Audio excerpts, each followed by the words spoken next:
Welcome to finding my fire. और आज का व्लॉग हम बहुत ही इम्पोर्टेंट व्लॉग है। इसमें हम डिस्कस करने वाले हैं बहुत ही इम्पोर्टेंट रिक्रूटमेंट की, जो हम सब काफ़ी लोग टाइम से वेट कर रहे थे। ये जो रिक्रूटमेंट है वो टीचिंग पोस्ट के लिए है, और टीचिंग बहुत सारी हाउस वाइफ हैं जो टीचिंग के लिए अप्लाई करती हैं। तो यहाँ पर मैं आप लोगों को बताऊंगी कि केंद्रीय विद्यालय और नवोदय विद्यालय में जो वैकेंसीज आई हैं उसकी फुल डिटेल मैं आपको बताऊंगी कि क्या क्या एग्ज़ाम होने वाला है, मतलब क्या क्या वैकेंसीज़ है। और साथ ही साथ जो है हर एक सब्जेक्ट के लिए मतलब जैसे आप टीजीटी के लिए अप्लाई करना चाहते हैं, पीजीटी के लिए अप्लाई करना चाहते हैं, तो उसके लिए क्या क्या जो है क्वालिफ़िकेशन उन्होंने डिसाइड की हैं, क्या क्या चीज़ें मांगी हैं, कौन कौन सा सब्जेक्ट कॉम्बिनेशन जो बहुत ही इंपॉर्टेंट है।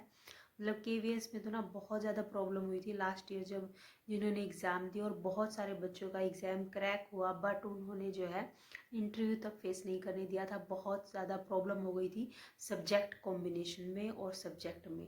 जैसे कई बच्चों ने इंग्लिश में अप्लाई किया था, बट वो इंग्लिश में उनका इलेक्टिव ना होने की वजह से उनका जो है इंटरव्यू ही नहीं लेने दिया था।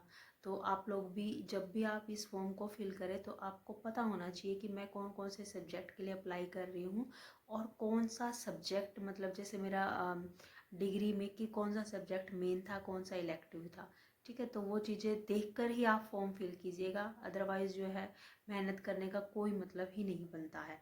तो यहाँ पे और एक बहुत ही अच्छा चेंज हुआ है, मैं तो अच्छा ही कहूँगी, क्योंकि टायर फर्स्ट में बहुत सारे कैंडिडेट निकल जाएंगे, उस वजह से मैं इसको अच्छा कह रही हूँ। क्योंकि और दो एग्ज़ाम, ये जो एग्ज़ाम हुआ है वो टायर 2 में हो चुका है, मतलब टायर 1 पेपर 1 लिया जाएगा, पेपर 1 के बाद पेपर 2 लिया जाएगा, और जो पेपर 1 होगा उसमें मतलब बहुत सारे कैंडिडेट निकल जाएंगे जिनकी प्रिपरेशन नहीं होगी। और आपको पता होना चाहिए ये जो एग्ज़ाम है वो जनवरी में ही लिया जा रहा है, तो बहुत कम टाइम बचा है आप हमारे लिए कि हम इसको प्रिपेयर कर सकें। आप जिस भी सब्जेक्ट के लिए प्रिपेयर कर रहे हैं, मैं कहूँगी कि कृपया ध्यान से अपने पहले इसको फॉर्म को, नोटिफिकेशन को देखिए, क्या क्या सब्जेक्ट कॉम्बिनेशन बन रहे हैं, किसके लिए मैं अप्लाई कर सकती हूँ, तभी आप फॉर्म फिल कीजिएगा। क्योंकि इनकी फ़ीस भी काफ़ी मतलब अच्छे वाली फ़ीस ली हुई है कि रिक्रूटमेंट प्रोसेस में मैंने देखा है कि 2,500 1500 ऐसे फ़ीस जो है इन्होंने मांगी हुई है। तो हम स्टार्ट करते हैं अपनी वीडियो को, और जिसमें मैं आपको डिटेल में बताने वाली हूँ कहाँ क्या है, आपसे बिल्कुल भी एक भी मिस्टेक नहीं होगी। फॉर्म क्या क्या रिक्रूट में आया, कंप्लीट नॉलेज हम लेंगे इस बारे में। तो यहाँ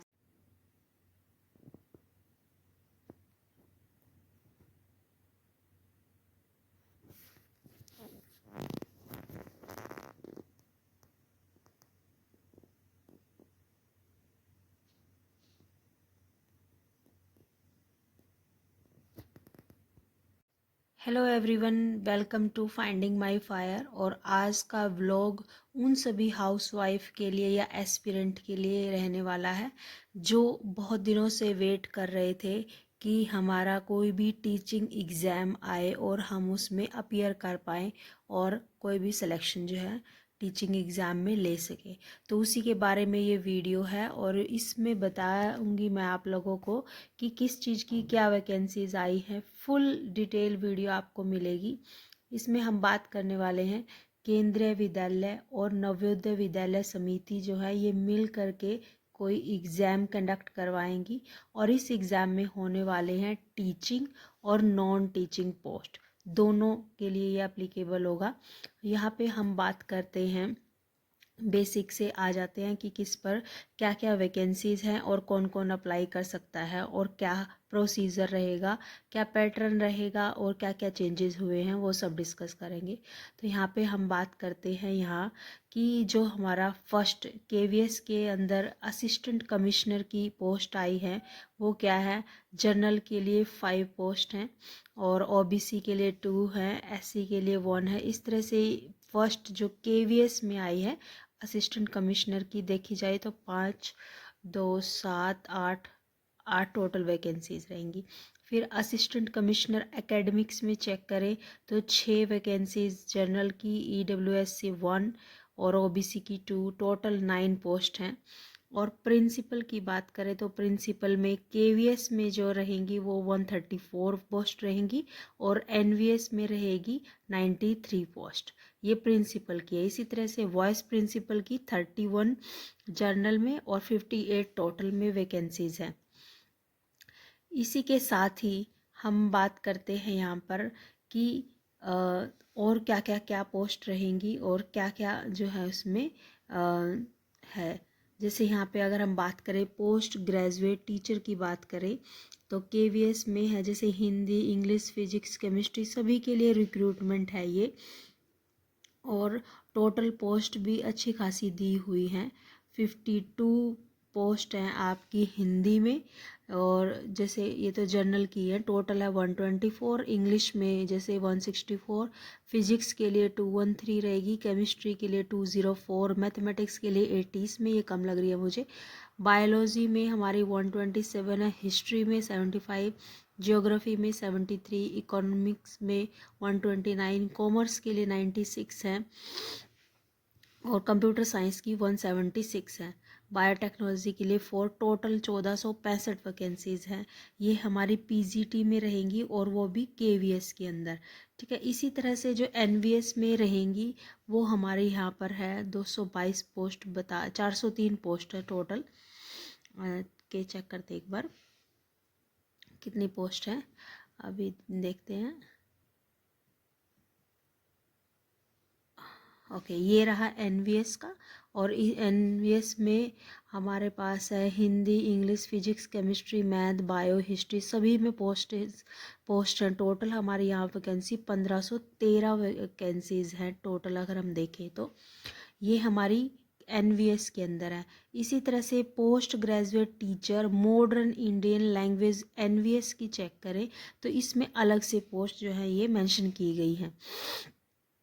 ये तो थी मतलब बेसिकली पीजीटी वगैरह के लिए। अब हम जो टीजीटी, मोस्टली कैंडिडेट टीजी के लिए अप्लाई करते हैं, तो टीजीटी में जैसे हिंदी में केवीएस की बात हो रही है, हिंदी में 8 है, जर्नल की टोटल 13 वैकेंसीज हैं, बहुत ही कम है।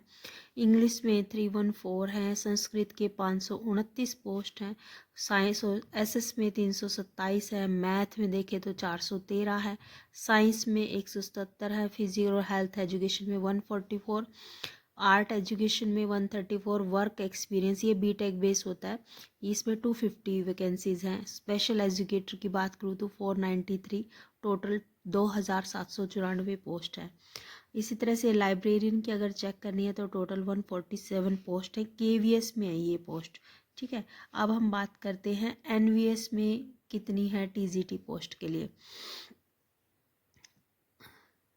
ये शायद वीडियो लंबी भी हो सकती है बट काफ़ी इन्फॉर्मेटिव है, काफ़ी अच्छा रहेगा। तो एनवीएस में देखो Hindi, English, social science, math, science TGT male की अलग से है, फीमेल की अलग से है, टीजीटी 8 की है। इसी तरह से नीचे computer science, TGT, music, library, special educator, इन सब में टोटल मिला के 2978 पोस्ट हैं यहाँ पे एनवीएस में। ठीक है, इसी तरह से अगर हम थर्ड लैंग्वेज वालों के लिए चेक करें एनवीएस में तो यहाँ पर जैसे असमी, बोडो, गारो, गुजराती इस तरह से अलग अलग करके 443 जो है वैकेंसीज हैं। प्राइमरी टीचर की केवीएस में कितनी वैकेंसीज हैं, स्पेशल एजुकेटर की देखें तो 494 है, पीआरटी टीचर 2684, इसी तरह से पीआरटी म्यूज़िक की है 187, तो 3365, काफ़ी अच्छी खासी पोस्ट है यहाँ पे पीआरटी के लिए। नॉन टीचिंग पोस्ट में भी निकली है, आप किसी में भी अप्लाई कर सकते हैं। जैसे यहाँ पे है एडमिनिस्ट्रेटिव ऑफिसर की है 6, finance officer, assistant engineer, assistant section officer, junior translator, senior secretary assistant, junior secretary assistant, इस तरह से काफ़ी जो है पोस्ट यहाँ पर केवीएस में दिखाई दे रही है। और इसी तरह से हमारे पास एनवीएस में भी काफ़ी अच्छी खासी पोस्ट हैं। अब हम बात करते हैं यहाँ पे जैसे एक मिनट, ये रही नॉन टीचिंग में जो एनवीएस में आप अप्लाई कर सकते हैं, junior secretary assistant, junior secretary assistant, lab attendant, multitasking officers, ये टोटल हमारी जो अलग अलग से दी हुई है 46, 5, 52 और 165, 24। ये तो थी हमारी जो टोटल वैकेंसीज़ क्या क्या हैं इसके बारे में बात कर रहे हैं। अब हम बात करते हैं इसमें क्या क्या रिक्वायरमेंट है, क्या क्या एजुकेशन क्वालिफ़िकेशन जो है होनी चाहिए। तो ओके, क्या क्या पे स्केल रहेगा ये सब हम डिस्कस करते हैं।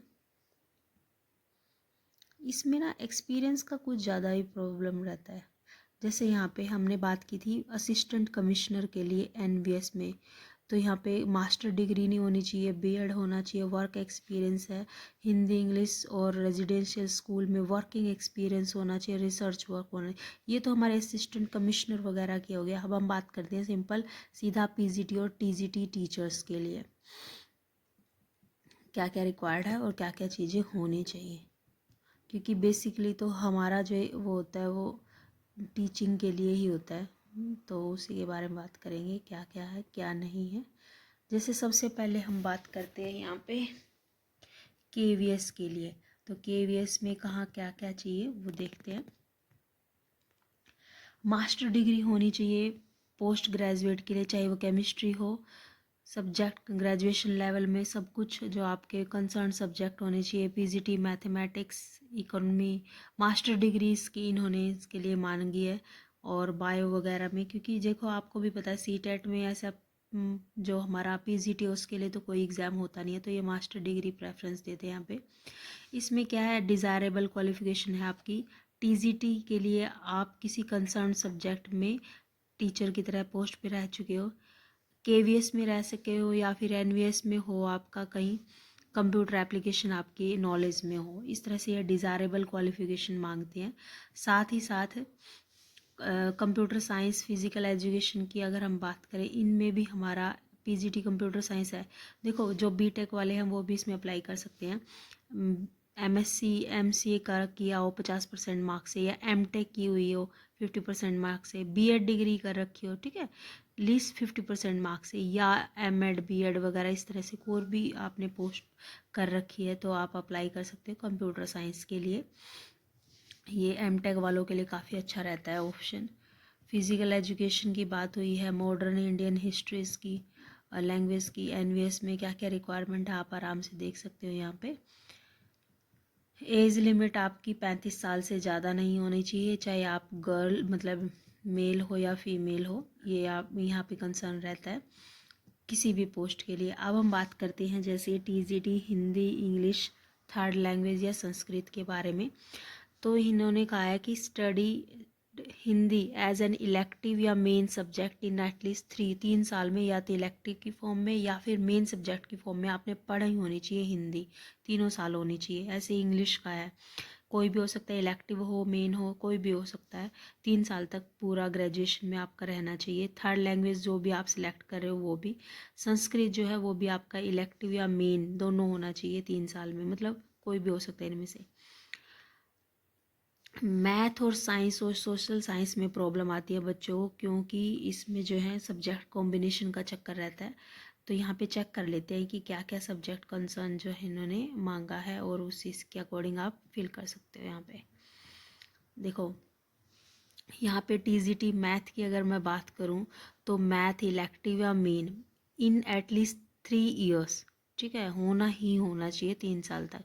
फिजिक्स पढ़ी हो कम से कम 1 साल तक या 2 सेमेस्टर में। One of out of chemistry electronics computer science statistic at least 1 year यानी 2 सेमेस्टर। मतलब अगर जो मैं ये कहूँगी साइंस वाले जो थे ना नॉन मेडिकल वाले, वो यहाँ पे अप्लाई कर सकते हैं।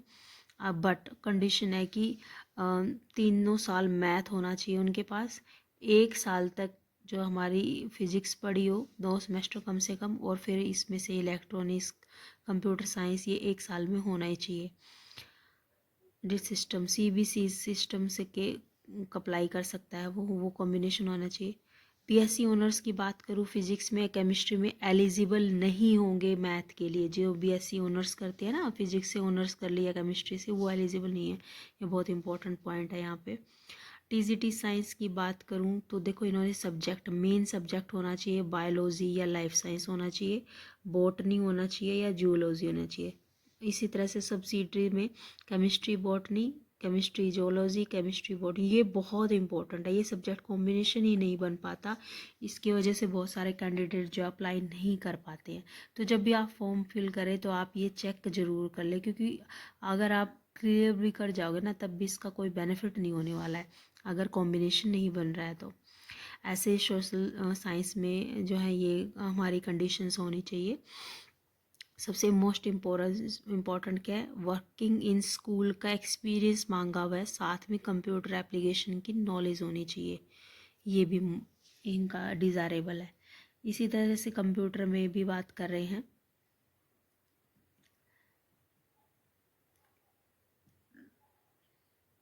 बी टेक वाले भी कंप्यूटर में एप्लीकेबल होनी चाहिए, पेपर 2 CTET का दिया होना चाहिए, ठीक है। आईटी से कर रखी हो या कंप्यूटर से कर वो अप्लाई कर सकता है। यहाँ पे डिज़ायरेबल वही है, रेजिडेंशियल स्कूल में वर्क एक्सपीरियंस होना चाहिए, हिंदी और इंग्लिश की जो है नॉलेज होनी चाहिए उन कैंडिडेट्स को। इसी तरह से म्यूज़िक की है, तो यहाँ पे जो हमारा साइंस वालों को ज़्यादा प्रॉब्लम रहती है। तो साइंस वाले तो नॉन मेडिकल वाले मुझे लगता है जिनका एक कॉम्बिनेशन बन रहा है वो मैथ के लिए ही अप्लाई कर पाएंगे, पर मैथ में फिर उनका CTET नहीं होने वाला, ये दिक्कत पड़ जाती है बच्चों को। आर्ट एजुकेशन वाले भी कर सकते हैं और ये वाले भी कर सकते हैं।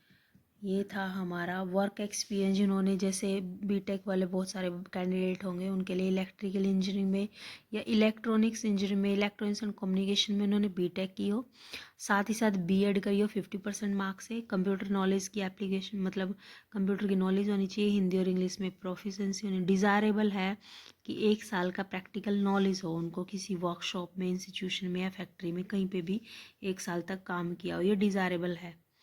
लाइब्रेरियन का बहुत अच्छा है, काफ़ी अच्छी पोस्ट भी है, 50% मार्क्स लाइब्रेरियन, लाइब्रेरी साइंस में की हो। इसी तरह से कंप्यूटर एप्लीकेशन की नॉलेज हो, हिंदी इंग्लिश हो, और किसी भी रेजिडेंशियल स्कूल में या एनवीएस में उनका क्या होना चाहिए, एक्सपीरियंस होना चाहिए। ये चीज़ें रहती हैं इनकी।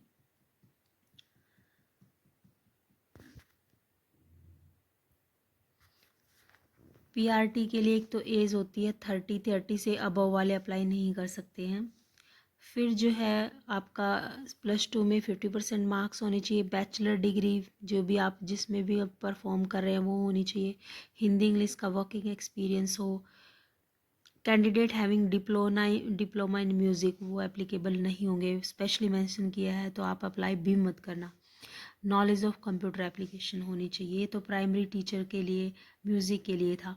इसी तरह से यहाँ पे सिंपल प्राइमरी में भी जो भी टीचर लगना चाहता है उनके लिए यहाँ पे कंडीशन दी है, जैसे +2 हो, डी लेड बोलते हैं उसको, वो होना चाहिए। बीएड वाले अप्लाई नहीं कर सकते हैं, ये इन्होंने एलिमेंट्री ये काट दिया है यहाँ पे, बीएड वाले पहले होते थे उन्होंने पहले निकाल दिया इसको।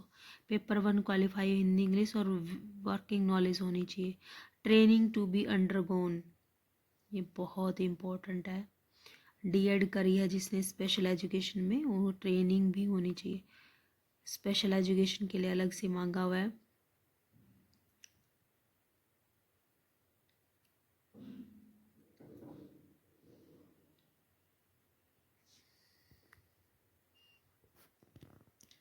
सिविल वालों के लिए भी यहाँ पे जो है निकली हुई असिस्टेंट इंजीनियर में सिविल वाले और साथ में इलेक्ट्रिकल इंजीनियर वाले अप्लाई कर सकते हैं, काफ़ी अच्छी पोस्ट होंगी।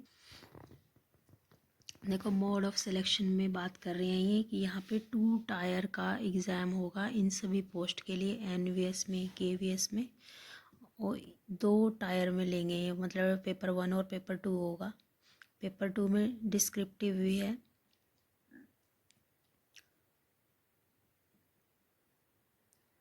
जो पेपर 1 का सिलेबस है और पेपर 1 में एग्ज़ाम आने वाले वो ये हैं कि जैसे हमारा जब टायर 1 होगा तो 20 क्वेश्चंस होंगे हर एक के, और 60 मार्क के, मतलब एक क्वेश्चन 3 मार्क्स का है।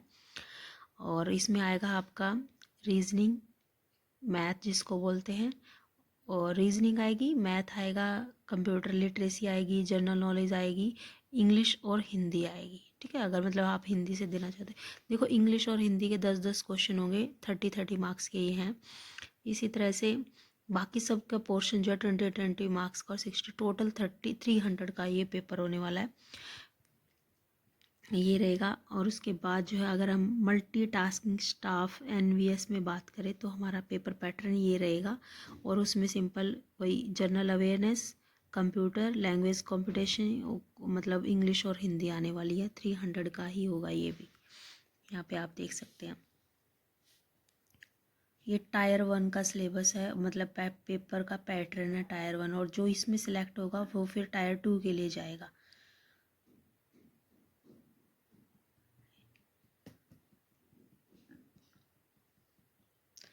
नेगेटिव मार्किंग है टायर 1 में, नेगेटिव मार्किंग 1/3 मार्क्स के लिए होगी। और ये हमारा वो है, ये पेपर ऑफलाइन मोड है। उसके बाद आ जाओ टायर 2 में। टायर 2 में हिंदी और इंग्लिश दोनों में होगा, और सब्जेक्ट नॉलेज होनी चाहिए। पेन और पेपर OMR बेस्ड है, 2.5 घंटे का ही होगा वहाँ पे। यहाँ से ऑब्जेक्टिव होगा 60 का, और डिस्क्रिप्टिव होगा 10 का। नंबर ऑफ क्वेश्चन 10 नंबर ये आएंगे, 60 के आएंगे। और ये जो 10 नंबर का डिस्क्रिप्टिव है ये 40 मार्क्स कंटेन करता है। तो टोटल आपके क्वेश्चन आएंगे 70 और 100 मार्क्स का ये एग्ज़ाम होने वाला है टायर 2। जो टायर फर्स्ट में सिलेक्ट होगा वही सेकंड में आता है। ये रहने वाला है आपका। और यहाँ पे भी नेगेटिव मार्किंग है 1/4।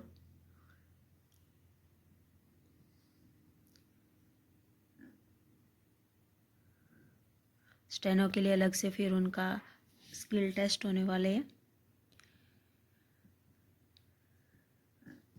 फिर उसके बाद इंटरव्यू रहता है इनका टायर 2 में, ठीक है। ये पूरी डिटेल हम यहाँ पे पढ़ रहे हैं।